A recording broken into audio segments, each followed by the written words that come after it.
Bismillahirrahmanirrahim. Assalamualaikum warahmatullahi wabarakatuh. Waalaikumsalam warahmatullahi wabarakatuh. Nahmaduhu wa nusalli wa nusallimu ala rasulihil karim. Allahumma la ilma lana illa ma 'allamtana innaka anta 'alamul ghuyub. Rabbi ishrah li sadri wa yassir li amri wahlul 'uqdatam min lisani yafqahu qawli. Jamaah salat subuh yang sama-sama mencari ridhonya Allah Subhanahu wa ta'ala. Sejenak kita mendengarkan nasihat dari baginda Nabi Muhammad sallallahu alaihi wasallam tentang bahayanya orang itu lari daripada ulama. Hadis yang sebelumnya sudah dijelaskan, yaitu sabda Nabi, alaikum bimujalasatil ulama wastima'i kalamil hukama. Hendaklah kalian selalu bergaul dengan ulama dan mendengarkan kata-kata ahli hikmah. Siapa ulama? Ulama itu ahli hukum, ahli fatwa, yang tahu halal haram itu ulama. Sedangkan hukama ini orang yang ma'rifatullah, ahli tauhid, bahasa kita nih ahli tauhid, yang keyakinannya mantap. Karena kadangkala ulama itu kadang keyakinannya lemah, biasanya ada seperti itu. Satu contoh, seorang kiai naik mobil, ada sopirnya, kemudian di tengah jalan bannya gembos. Maka begitu mobil itu berhenti, yang paling pertama dipikirkan oleh kiai mencari tambal ban. Kata sopirnya, Pak Kiai, bagaimana kita sholat 2 rakaat dulu, minta pertolongan kepada Allah. Kadang sopirnya itu yakinannya lebih tinggi, minta dulu kepada Allah pertolongan, gitu, supaya dimudahkan. Itu satu contoh. Kadang, ya makanya ini dibisarkan antara ulama dengan hukama. Kalau ulama itu ya ahli hukum, ahli fatwa, yang berhak memberi fatwa, sedangkan hukama itu ya orang yang ma'rifatullah, ahli tauhid, yang keyakinannya itu mantap. Kemarin sudah saya jelaskan yang cerita Habib Al-Ajmi, walaupun beliau bukan santri, ya hanya seorang pedagang, kemudian taubat dan menjadi santrinya Syekh Hasan Basri. Yaitu kalau baca Al-Quran walaupun tidak tahu artinya selalu menangis, karena ini keyakinannya sudah mantap. Kadang orang yang paham masalah ilmu agama baca Al-Quran nggak bisa nangis. Nah ini. Tapi orang yang tidak tahu arti Al-Quran membacanya bisa menangis. Termasuk Habib Al-Ajmi, bisa dikatakan hukama, ahli hikmah. Orang yang tidak berani maksiat sedikit pun, walau hanya sehelai rambut, itu hukama. Bahkan pernah Syekh Hasan Basri itu mengajak Habib Al-Ajmi untuk dalam satu perjalanan. Ketika mau menjelang maghrib, maka singgah di satu masjid untuk persiapan berbuka puasa. Ya, namanya seorang guru menyuruh muridnya Syekh Habib Al-Ajmi untuk menyiapkan makan buat buka puasa. Nah, Syekh Hasan Basri itu sambil menunggu waktu berbuka, beliau wirid zikir dulu. Sedangkan Habib Al-Ajami di teras masjid menyiapkan makanan buat buka puasa, yaitu Syekh Hasan Basri.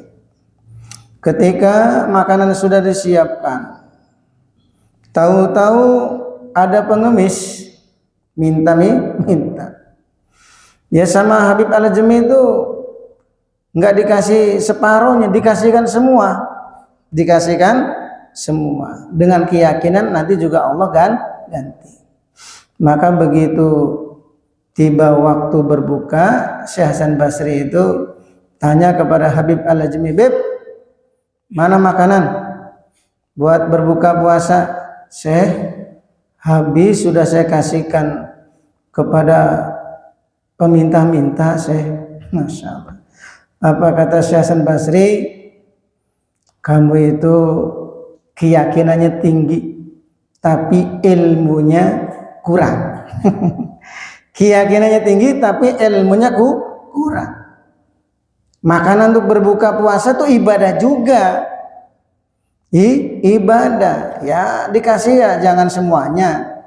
Kamu tuh tinggi keyakinannya, tapi ilmunya kurang. Maka Habib Al-Ajami ini mendengar kata-kata gurunya langsung menangis saja.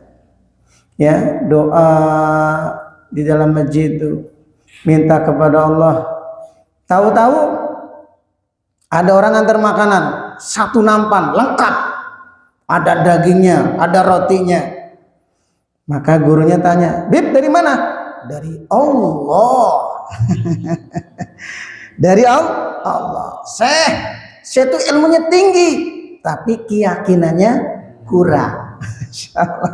Kata Syekh Hasan Basri, "Ya, ulama dulu tuh kalau ditegur nggak marah, cuma bilang ya." Itu satu contoh ya. Tapi bukan berarti Syekh Hasan Basri itu keyakinannya lemah, enggak. Ini hanya candaan. Jadi kadang orang tuh ilmunya kurang, tapi keyakinannya mantap. Bahkan bisa menjadi wali. Wali itu nggak mesti jadi ulama, ya, nggak mesti jadi ulama. Karena keyakinan yang mantap, yakin kepada Allah, ahli tauhid seperti Habib Al-Ajami, orang datang, kepalanya botak, nggak punya rambut, minta supaya rambutnya tumbuh. Habib Al-Ajami itu cuma doa, nangis. Setelah nangis, air matanya dioleskan kepalanya, seketika langsung tumbuh. Nah ini coba, ini renungan bagi kita nih. Ahli tauhid. Makanya perintah Nabi, duduklah kalian itu bergaul bersama ulama, mendengarkan kata-kata hukama ahli tauhid. Ya untuk apa Nabi perintahkan kita bergaul dengan ulama, mendengarkan kata-kata ahli hikmah? Supaya apa? Supaya fa innallaha ta'ala yuhyil qalbal mayyita binuril hikmah, supaya Allah menghidupkan hati yang mati dengan cahaya hikmah. Jadi nggak cukup orang tuh bersihnya hati dengan istighfar tuh nggak cukup. Andaikan orang tuh bersih hati cukup dengan istighfar, Nabi tidak merintahkan umatnya untuk bergaul dengan ulama. Pentingnya orang tuh bergaul dengan ulama, mendengarkan kata-katanya ahli hikmah, supaya hati yang mati itu bisa hidup kembali. Kama yuhyil ardha maitata bima'il matar, sebagaimana matinya tanah yang gersang itu subur ketika kena air hujan. Inilah hikmahnya kenapa kita ini diperintah oleh Nabi untuk bergaul dengan ulama. Bukan berarti ulama itu supaya banyak temannya, ya.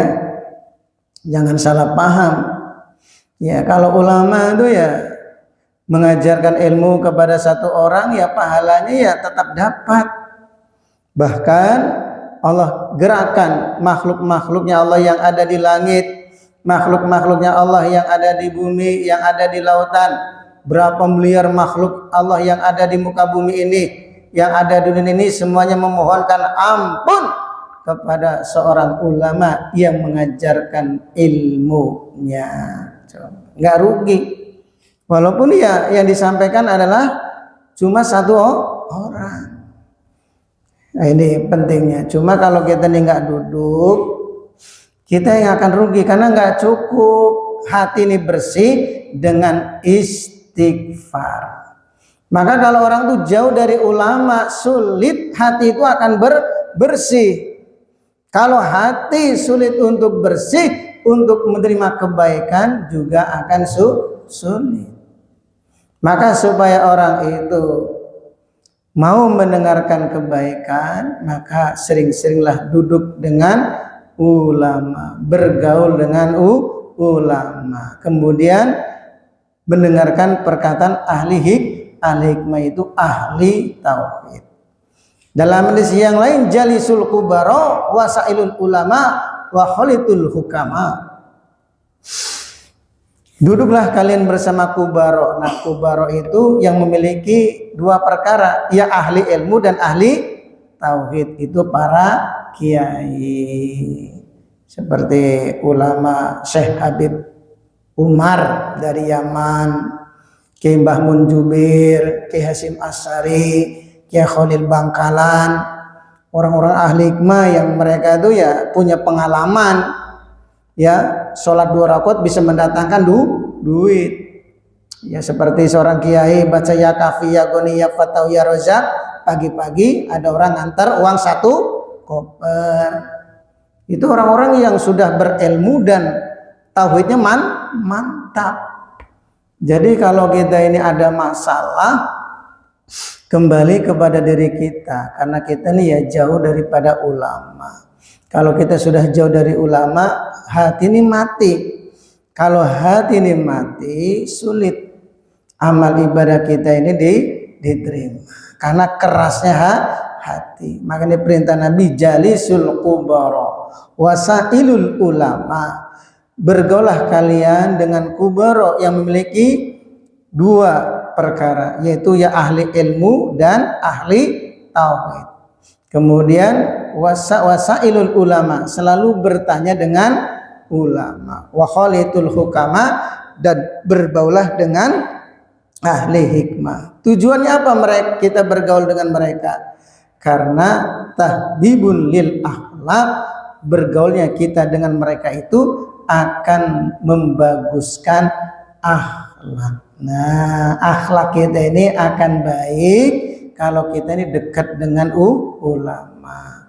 Maka ini ada satu kisah dalam kitab ini diceritakan oleh Syekh Nawawi Al-Bantani, yaitu bernama Syahru Wardi. Yatufu fi ba'dil masjid Khaif, di mana Syekh Syahri Wardi ini telah berkeliling di sebagian masjid Khaif di Mina yang ada di Mina. Yatasaffaha wujuh, maka ulama tadi yang bernama Syekh Wardi ini telah melihat wajah-wajah orang. Faqila lahu fihi, maka orang bertanya, Syekh, kenapa engkau bisa melihat wajah-wajah orang yang hadir di masjid Khaif ini yang ada di Mina? Faqala, maka Syekh Wardi mengatakan, innalillah ibadan, sesungguhnya Allah SWT memiliki seorang hamba, ina nadoru ila sahsil aksabuhu, yang apabila orang itu melihatnya, maka orang yang dilihat itu akan memberikan, yaitu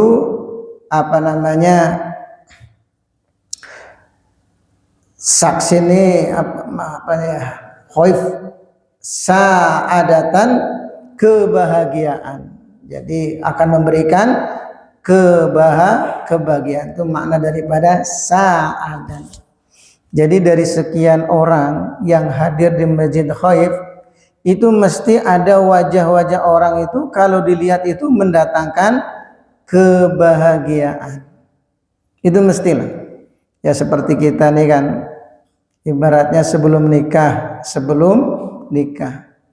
itu kita sudah banyak melihat wajah wanita, betul. Tapi dari sekian wajah wanita yang pernah kita lihat, mesti yang mau jadi istri itu ada di hati. Truk, Betul nggak? Terasa nggak? Nah ini yang mau jadi istri kita tuh memang pandangannya beda, langsung tak nyambung. Wah ternyata itulah jadi istri kita. Itu satu contoh. Jadi dari sekian wajah-wajah ya orang yang hadir di masjid yang ada di Mina, kata Syekh Wardi, itu ada wajah yang kalau dipandang itu mendatangkan kebahagiaan. Ya, setiap hamba yang betul-betul takwa kepada Allah itu kalau dipandang itu mendatangkan kebahagiaan. Ibaratnya kalau kita melihat ulama itu seneng nggak pandang ulama? Apa sebel? Nah, senang betul ya, bukan sebel ya. Kalau sebel nih orang yang ngutang nggak bayar, sudah ngutang nggak bayar, aneh sebel. Nah, ini penting ya. Femina Khoib, Masjid Khoib. Saya juga lupa pernah ke sana atau enggak nih Masjid Khoib di Mina ini. Itu banyak orang yang hadir di sana. Yang namanya orang hadir di Masjid Mina itu ya macam-macam orang, mesti ada kekasih-kekasih Allah. Namanya sama-sama wali itu ya bisa tahu ya. La ya'rifu wali illa wali. Tidak ada yang mengetahui wali kecuali yang mengetahui itu adalah wali, sama-sama wali. Tapi bukan wali pun bisa melihat wajah orang itu enak dipandang, itu mesti orang soleh. Maka hadis yang kita akan baca ini baginda Nabi Muhammad sallallahu alaihi wasallam bersabda, "Sayati zamanun akan datang satu zaman ala ummati kepada umatku yafiru minal ulama yang mereka lari daripada ulama wal fuqaha dan ahli fikih." Ulama dan ahli fikih. Kalau umat sudah lari daripada ulama dan ahli fikih, fayabtalihumullahu bitsalati baliyat, maka Allah akan menghukum orang yang lari dari ulama dan ahli fikih ini dengan 3 perkara. Jadi apa yang dikatakan Nabi itu sayati zamanun ala umat yafiru minal ulama wal fuqaha ini memang terjadi, yaitu di akhir zaman. Zaman dimana orang-orang itu ya kalau dengan ulama itu dalam setiap ada kajian sedikit yang hadir. Tapi kalau ada konser rame nggak? Atau usah konser lah, kalau apa itu di pinggir jalan tuh suka apa itu namanya itu? Apa itu yang Anda pakai di panggung di pinggul-pinggul itu suara apa namanya? Bejang apa? Yang biasa di jalan itu pakai speaker. Benjang ya, orang pada keluar. Ya, orang pada keluar. Yang di rumah disuruh keluar nggak? Yang di rumah nggak disuruh keluar, tapi pada keluar, ingin mendengarkan, ingin melihat. Tapi kalau ada pengajian, kajian, ini sedikit. Orang yang mendengarkan adalah sedikit. Nah itu ada Pak pengajian ramai yang hadir sampai ratusan ribu. Nah, itu karena penasaran dengan orangnya. Ya orang itu kalau mau betul-betul belajar itu ya dari yang paling dekat. Ya, namanya belajar itu dari yang paling dekat. Yang ngajarin toharo, masalah bersuci ya ustadz-ustadz yang ada di kampung.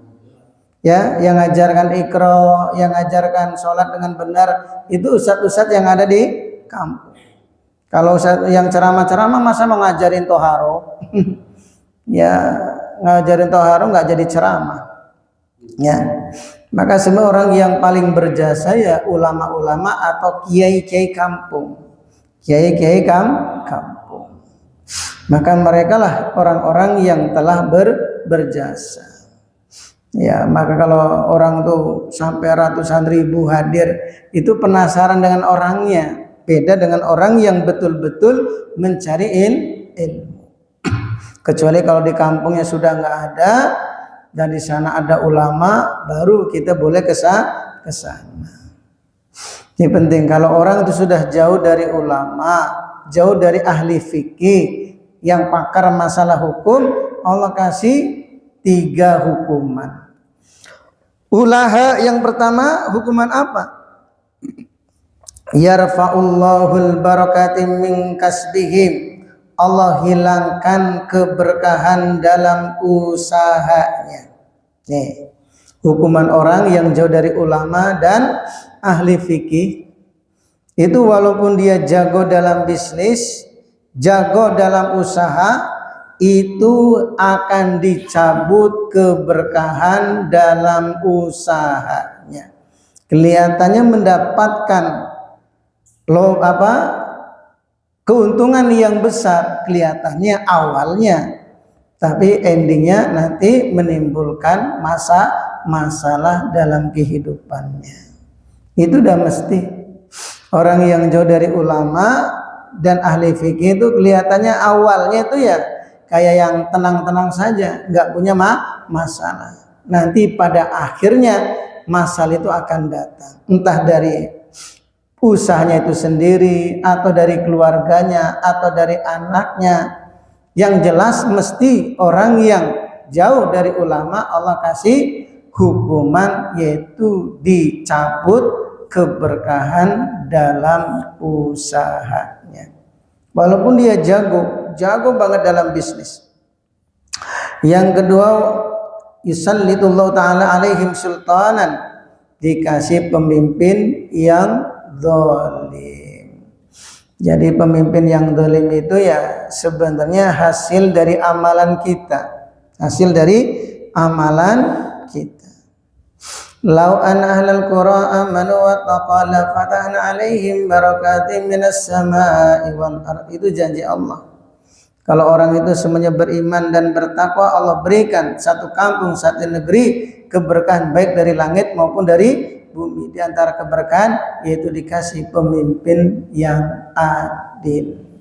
Maka kita nggak boleh nyalakan siapa-siapa, kembali kepada diri kita, karena kita sendiri jauh dari ulama dan ahli fikih. Yang ketiga, hukuman orang yang jauh dari ulama dan ahli fikih, yakhruju minad dunya bighairi iman. Ini yang paling bahaya. Dia mati tanpa membawa iman. Ini hukumannya. Naudzubillah tsumma naudzubillah. Ini hati-hati ya. Ini orang tuh kalau sudah jauh dari ulama dan ahli fikih, hatinya tuh mati. Kalau hati sudah mati, sulit untuk menerima kebaikan-kebaikan, yang pada akhirnya nanti justru malah menentang kebaikan. Kalau orang sudah menentang kebaikan, jadi tingkatannya murtad. Orang itu awalnya tidak sholat, dia hanya berdosa. Tapi karena sudah terbiasa tidak sholat, sehingga dia akhirnya menghina sholat. Orang sholat aja masih miskin kok. Itu kan kata-kata yang keluar daripada Islam. Itu yang dikhawatirkan. Sebabnya apa? Hati sudah mati. Karena apa hati mati? Jauh dari ulama dan ahli fikih. Jadi orang itu awalnya tadi nggak sholat.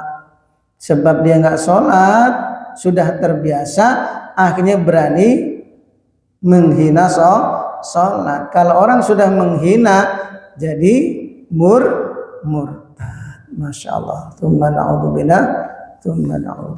Maka ini hati-hati ya. Kita nih walaupun dimanapun kita berada, entah merantau di Sulawesi, di Lombok, di Sumatera, Singapura, Malaysia, yang paling pertama kita cari tempat tinggal yang di situ ada ulamanya. Ini penting, ya, ada ulamanya. Dengan kita ini tinggal dekat dengan ulama, kita dapat keberkahannya. Pertama kita bisa bertanya dengan ulama, akhirnya ibadah kita dengan benar, ya. Kemudian ya hati pun menjadi lembut. Orang dulu tuh kalau menghargakan mahal tidaknya rumah itu dilihat. Kalau dia punya tetangga ulama, maka rumah dia yang kalau mau dijual tuh dengan harga mahal. Ibaratnya di Cilengkerangnya ada ulama besar, entah besar orangnya atau besar apanya, besar kepalanya seumpama. Ada ulama besar, besar perutnya seumpama. Ada ulama besar. Kemudian ada kontrakan dekat ulama tadi ada kontrakan. Maka yang punya kontrakan itu ngerti kalau di sini ada ulama mesti berkah, sehingga dia menghargakan kontrakan itu dengan harga yang mahal, ya, dengan harga yang mahal. Kenapa? Orang yang kontrak di situ ya dapat keberkahan adanya ulama yang ada di kampungnya. Itu dulu. Sekarang itu tidak, ya. Yang ada pun orang malah menjauh. Padahal mewujudkan ulama dalam satu kampung hukumnya fardu kifayah. Kalau satu kampung ini tidak ada ulama atau yang ahli fikih, maka satu kampung itu dapat dosa gratis setiap hari. Coba mewujudkan ulama dalam satu kampung itu hukumnya fardu kifayah. Sebab kalau satu kampung kok nggak ada ulamanya, ini kacidak-cidak teing nih orang. Berarti nggak ada orang yang cinta kepada agama. Satu orang yang mondokkan pesantren anaknya itu nggak ada. Berarti kecintaan terhadap agama ini nggak ada. Yang pikir tuh duit aja. Gimana anak tuh kuliah punya gaji yang gede sehingga bisa membahagiakan kedua orang tua. Belum menjamin.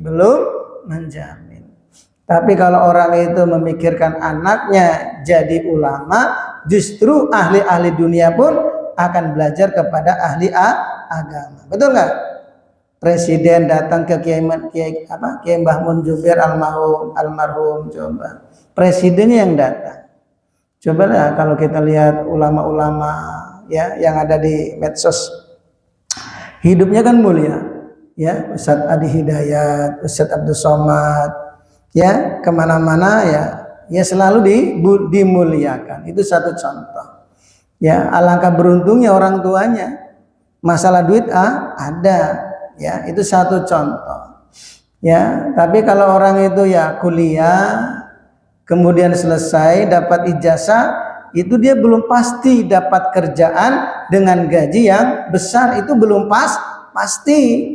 Tapi kalau ulama itu sudah pasti, karena sesuai dengan janji Allah dalam Al-Quran, yarfa'illahu alladhina amanu minkum walladhina utul ilma darajat. Allah yang mengangkat beberapa derajat bagi orang yang beriman dan orang yang memiliki ilmu agama.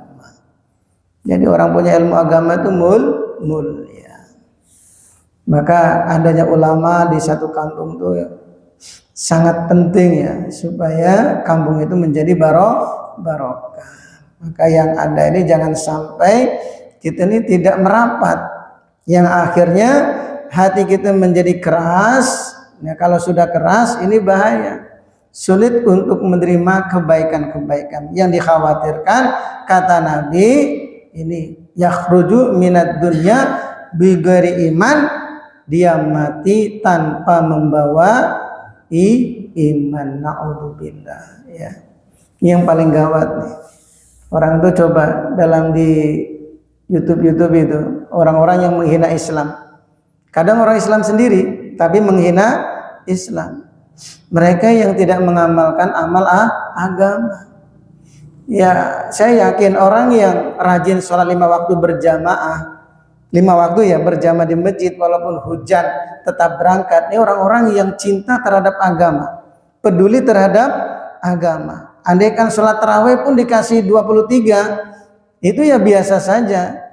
Yang biasanya nggak suka tuh ya yang jarang ke masjid. Yang jarang ke masjid, itu satu contoh. Ya. Jadi orang tuh kalau asli 5 waktu saja berjamaah dijaga betul-betul, itu kecintaan terhadap agama tuh ada. Andaikan sholat tarawih ada 36 aja ikut madzhab Maliki, kira-kira siap nggak? Wah, siap 36 rakaat. Nah, siap lari. Siap kan? Kabur. Ya, enggak, kita 23 insyaallah ya. Yang jelas kita ini jangan sampai jauh dari ulama dan ahli fikih. Maka hari Ahad ada kajian fikih, mumpung masih ada orang yang mau memberikan kajian fikih. Itu didekatin supaya hati kita lembut. Yang kedua, supaya usaha kita ini jadi barokah. Kalau berdagang, dagangnya jadi barokah. Kalau bisnisnya barokah. Insyaallah. Nah, yang tani nggak ada. Tukang urut ada. Tukang urut dekat dengan ulama jadi barokah. Ada aja pasiennya, betul nggak? Itu pasien ada terus tuh ya. Salah satunya barokah dekat dengan ulama. Coba kalau jauh, ya jarang. Kalaupun ada itu beda lagi itu. Insyaallah ya, supaya barokah. Maka mudah-mudahan hadis yang baru saja kita dengar ini kita niat untuk diamalkan. Subhanallah wa bihamdihi, subhanallah wa bihamdika, asyhadu an la ilaha illa anta astaghfiruka wa atubu ilaik. Wassalamualaikum warahmatullahi wabarakatuh. Waalaikumsalam warahmatullahi wabarakatuh.